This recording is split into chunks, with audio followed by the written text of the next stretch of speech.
All right. So I want to talk about how words give birth to manifestation. First of all, there must be an alignment.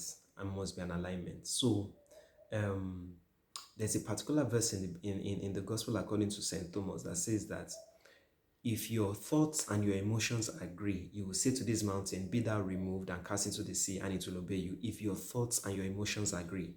Now, how do you bring your thoughts and your emotion into alignment? It is by consistently saying whatever you want.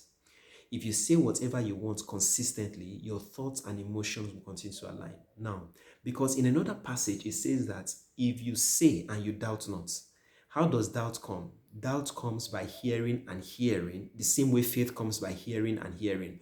But faith comes by hearing and hearing by the word of God. Doubt comes by hearing and hearing by the word that is not of God. And how do you hear? One of the ways you hear is by speaking. When you say a thing, you can hear yourself.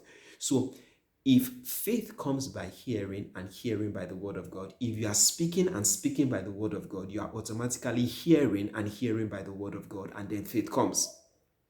Yeah, right. So doubt comes the same way. Doubt comes by hearing and hearing by the word that is not of God, and hearing and hearing by the word of God comes by speaking and speaking by the word that is not of God. So it is in repetition that the alignment occurs. It is in repetition that the alignment occurs. It is in repetition that the alignment occurs. Now, let me say something to you that alignment cannot occur without pain. Alignment cannot occur without some form of friction and pain. Please note that. Please note that.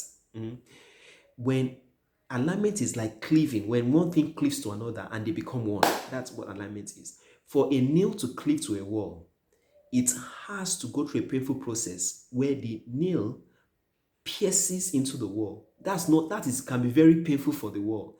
It can be very uncomfortable for the nail itself. In fact, sometimes a nail will break in the process of trying to ram it into or pierce it through the wall into the wall. But is that painful process? So guess what?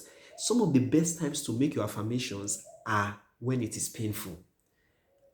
When it is painful, because that pain shows that it is coming into alignment. Your thoughts and your emotions are coming into alignment. Is for example, it's the same thing with when your mind is wandering and you're trying to bring it back. Sometimes it can be very painful and frustrating, but that painful process means that you are bringing yourself into alignment, not to wander, but to be focused on that thing that you want to pay attention to. So never despise pain. Don't be frustrated by pain. In fact, let that pain be a source of encouragement, that the more painful it is, you are saying something. For example, you are saying you live in a mansion and you live in a um one room apartment where the roof is leaking, and it's the more frustration or painful it gets to make that affirmation, the more it tells you that something is happening inside.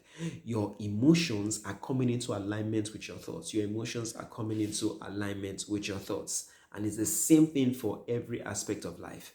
Eh, alignment is very painful. So when you are making affirmations and they appear painful, don't be discouraged, rather be encouraged. I hope this works well for you. My stiletto fabulous lady, Keke, Kemi, she sends her love. Do have an amazing day. Bye for now.